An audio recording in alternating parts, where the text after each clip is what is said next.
Halo, perkenalkan, saya Rayhan Firdloli, mahasiswa Fakultas Hukum, jurusan Ilmu Hukum angkatan 2018 dengan NIM 11000118180 Dalam hal ini, saya sedang melaksanakan KKN tim 2 Masa Bakti 2021 dengan tema KKN Sinergi Perguruan Tinggi dengan Masyarakat di masa pandemi COVID-19 berbasis pada tujuan pembangunan berkelanjutan atau SDGs melalui kegiatan kuliah kerja nyata. Nah, dari itu saya membawa 2 program yang berhubungan dengan pandemi COVID-19 dan juga SDGs itu sendiri. Yang pertama ialah edukasi mengenai PPKM darurat sesuai dengan Instruksi Menteri Dalam Negeri Nomor 15 Tahun 2021 tentang pemberlakuan pembatasan kegiatan masyarakat darurat Coronavirus Disease 2019 di wilayah Jawa dan Bali melalui konten media sosial dan sosialisasi kepada masyarakat sekitar.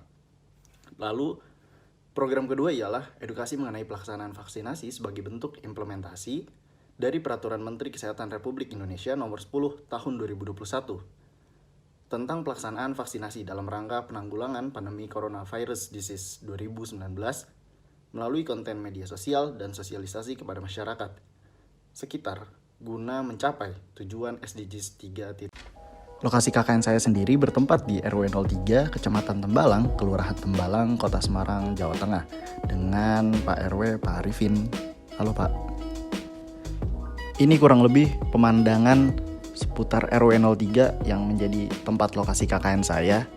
Ya mohon maaf nggak terlalu banyak untuk yang diambil, tapi kurang lebih kayak gini lah. Untuk anak-anak Semarang pasti tahu dong ini di mana. Ini lebih tepatnya di dekat Maskam atau ya seberangnya Maskam, Masjid Kampus, di bagian lampu merah dan sekitarnya. Kurang lebih di situ RW 03 Kelurahan Tembalang. Saya juga baru tahu by the way, ternyata kos saya di situ. Maksudnya RW 03 guys. 1 tahun lebih pandemi COVID-19 menyerang Indonesia. Hingga kini kerja keras untuk menekan laju penularan terus diupayakan. Dan ini foto waktu minta tanda tangan izin dan juga terkait program ke Pak RW. Oke, emang gak ada saya karena saya waktu itu lagi isolasi mandiri karena habis kontakan sama temen yang positif. Jadi daripada saya menularkan karena saya nggak tahu keadaan saya isolasi dulu, baru habis itu tes dan ternyata negatif. Hehe.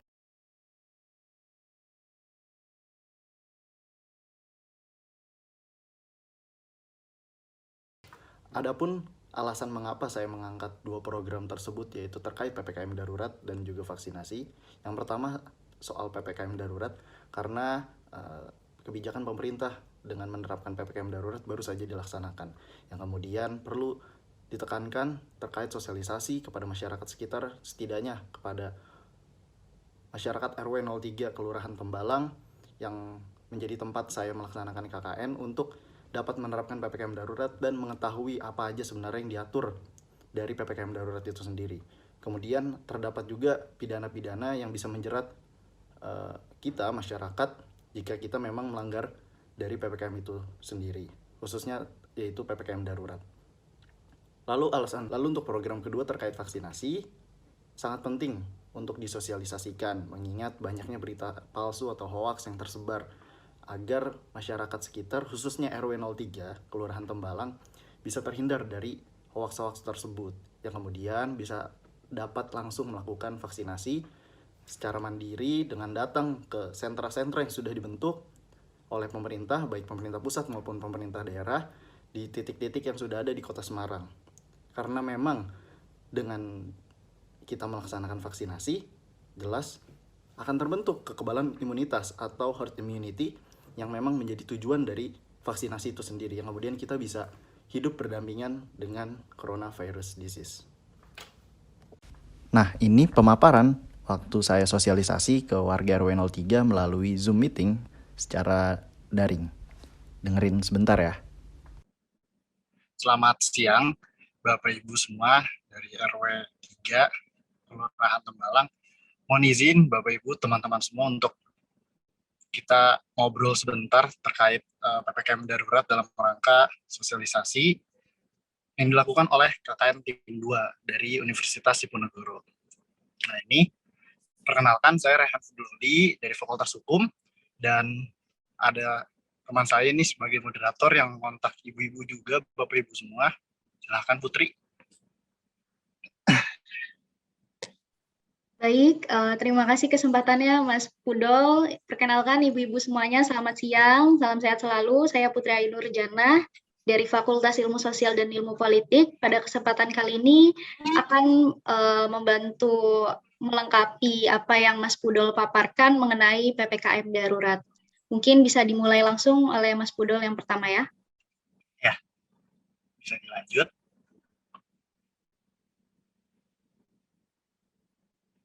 Nah, soal PPKM darurat sendiri itu sebenarnya apa? Ini mulanya Presiden kita, Pak Joko Widodo, itu mengumumkan soal penerapan ini. Sebelumnya kan kita cuman PPKM aja ya, PPKM mikro, makro, lalu juga sebelumnya ada PSBB. Nah, PPKM sendiri itu apa? Itu pembatasan kegiatan, pemberlakuan pembatasan kegiatan masyarakat. Awalnya itu berlaku dari tanggal 3 sampai 10 Juli. Nah, tapi mungkin Bapak Ibu teman-teman semua kemarin sudah dengar juga dari berita-berita atau dari broadcast dari grup, itu diperpanjang sampai akhir bulan ini, sampai tanggal 30. Sampai akhir bulan diperpanjang karena dinilai kondisinya belum membaik gitu. Nah, PPKM ini pembatasannya meliputi aktivitas masyarakat yang dibuat lebih ketat gitu daripada sebelum-sebelumnya. Ini dalam rangka upaya melawan virus corona. Selanjutnya, nah, apa aja sebenarnya yang dibatasi dalam PPKM ini? Nah, yang pertama ini ada pekerjaan atau kegiatan kantoran, tempat-tempat kerja itu 100% harus kerja dari rumah atau bahasa gaulnya work from home gitu. Nah, lalu yang kedua, ada kegiatan belajar mengajar juga harus secara online atau daring. Ya kayak kita ini yang dari kami teman-teman dari Universitas Diponegoro, KKN-nya pun demikian, Bapak Ibu, teman-teman semua, itu harus 100% online atau daring. Nah, sama mungkin anak-anaknya atau teman-teman semua sekolahnya juga online gitu. Jadi nggak bisa dilakukan langsung ke tempat, harus lewat kayak gini, tatap mukanya lewat handphone dulu, lewat laptop dulu. Nah, lalu yang dibatasi juga kegiatan perbelanjaan atau pusat perdagangan. Bapak Ibu, teman-teman semua yang memang punya jualan dan lain-lain, ya mohon maaf, mau nggak mau, pemerintah bilang hari ini nggak bisa gitu untuk jualan dulu. Pun kalau mau jualan, kalau untuk yang sektor perdagangan ya sebenarnya kalau di pasar-pasar luas itu nggak bisa, tapi ya sok atau sebenarnya kalau mau jualan masih bisa, cuman nggak boleh nimbulin kerumunan, nggak boleh makan di tempat. Nah, restoran juga itu hanya boleh delivery atau take away, maksudnya cuma boleh antar jemput, yang diantar oleh GoFood misalkan, atau diambil di tempat, intinya nggak boleh makan di tempat. Lalu juga yang dibatasi soal kegiatan konstruksi, kegiatan ibadah juga nggak boleh. Nah, sholat Jumat itu kan disarankan udah nggak boleh ada sebenarnya. Lalu juga besok Idul Adha bagi yang Muslim itu udah nggak boleh sholat di masjid-masjid. Sebenarnya demikian, tapi kayaknya ada kelonggaran gitu untuk tetap dilaksanakan boleh, tapi dengan menjaga protokol. Baru disampaikan oleh Bapak Wakil Presiden kita, Pak Kiai Haji Ma'ruf Amin. Nah, untuk fasilitas umum juga ditutup dulu untuk sementara, untuk hiburan-hiburan nggak boleh, dan transportasi umum itu dibatasi dengan kapasitasnya cuma boleh 70%. Resepsi pernikahan nggak boleh sama sekali dilakukan, karena itu bisa nimbulin kerumunan gitu kan, yang tadinya tuh sebelumnya di PPKM makro 50% masih boleh, tapi sekarang udah nggak boleh Bapak Ibu. Nah, kalau misalkan ada kegiatan perjalanan jarak jauh atau keluar daerah, itu diperbolehkan, tapi ketat banget. Pertama, harus vaksin dulu, ditunjukkan dengan kartu vaksin, minimal dosis pertama. Lalu kedua juga harus PCR, tes antigen, tes swab gitu Bu. Nah, itu nggak boleh positif, harus negatif. Jadi agak repot juga untuk PPKM kali ini, tapi kan untuk penanganan COVID juga ya, bareng-bareng. Selanjutnya, yang boleh dilakukan selama PPKM ini ada dua, yaitu daftar sektor esensial dan kritikal. Maksudnya apa aja nih? Yang esensial ini ada bagian keuangan, bagian perbankan, lalu pasar modal, teknologi informasi dan komunikasi, industri orientasi ekspor. Itu untuk ekonomi makro atau yang luas, kurang lebih seperti itu.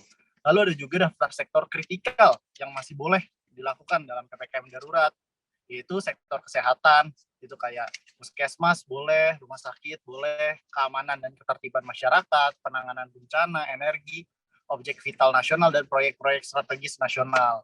Nah, itu masih boleh dilakukan. Selanjutnya, nah, untuk PPKM darurat sendiri diterapkan di wilayah Jawa dan Bali, tapi sebenarnya udah ada beberapa daerah juga, kabupaten kota di luar Jawa Bali itu tetap melakukan. Nah, khususnya di Jawa dan Bali itu diterapkan di 48 kabupaten kota dengan level pandeminya itu, level asesmen situasi pandeminya itu sudah level 4 yang dapat dikatakan cukup penting, cukup genting gitu. Dan Kota Semarang ini kita di Tembalang itu masuknya level 4 masuknya. Nah, berikut poster terkait PPKM darurat yang saya bentuk kemarin dan saya sebarkan. Bisa dilihat sebentar ya. Nah, kalau yang ini, waktu saya pemaparan terkait vaksinasi, yaitu program kedua KKN saya ke warga RW 03 melalui Zoom meeting secara daring. Dengerin dulu, oke? Saya Pudol, Rehan Fudloli dari Fakultas Hukum Universitas Diponegoro angkatan 2018 dalam rangka KKN. Ibu-ibu, bapak-bapak semua, teman-teman. Lalu ada presentasi kali ini saya bersama teman saya, yaitu Grace, silahkan. Nama saya Grace Nalali Catherine dari jurusan Teknik Kimia Fakultas Teknik Universitas Diponegoro. Kami berdua akan mempresentasikan mengenai program sosialisasi vaksin COVID-19 yang ada di Indonesia. Terima kasih, Grace. Lalu pertama, apa itu vaksin sendiri menurut World Health Organization atau Organisasi Internasional Kesehatan Dunia? Itu vaksin itu mengandung zat antigen yang sama dengan antigen yang disebabkan oleh penyakit itu. Jadi antigen di COVID ini ada di vaksin itu dan juga disuntikan gitu. Namun antigen itu udah dikendalikan sehingga pemberian vaksin nggak bisa tidak dapat menyebabkan orang tersebut terpapar penyakit yang divaksinin. Berarti COVID dalam hal ini. Pemberian vaksin juga bakal menghasilkan kekebalan imun terhadap ini. Ini foto waktu pemberian sumbangan sembako dan sebagainya kepada warga RW 03 dalam rangka program Jogotongo. Nah, ini inisiatif dari teman-teman tim KKN saya untuk memberikan sebagai bantuan juga karena banyak yang kena dampak pandemi ini dan juga memang lagi banyak yang kena COVID atau baru positif kalau menurut penuturan Pak RW dan Bu RW-nya. Jadi kita inisiatif memberikan itu. Oke, memang di fotonya nggak ada saya karena saya lagi kena COVID gitu dan baru selesai isolasi mandiri. Jadi ya udah saya tampilin aja. Maaf guys.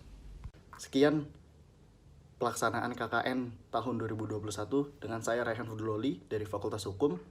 Saya berterima kasih kepada para warga RW 03, kepada Pak Arifin selaku Ketua RW, dan juga teman-teman tim KKN yang sudah membantu saya dalam pelaksanaannya, bekerja secara kolektif, kolegial, bersama-sama. Terima kasih banyak. Tentu dalam pelaksanaan kali ini sangat banyak kurang yang saya lakukan dan harapannya pandemi Corona akan segera selesai. Maka dari itu mari kita tetap jaga jarak, menggunakan masker, dan juga terus memastikan kesehatan kita. Dan jangan lupa untuk melakukan vaksinasi segera 2 dosis. Dadah.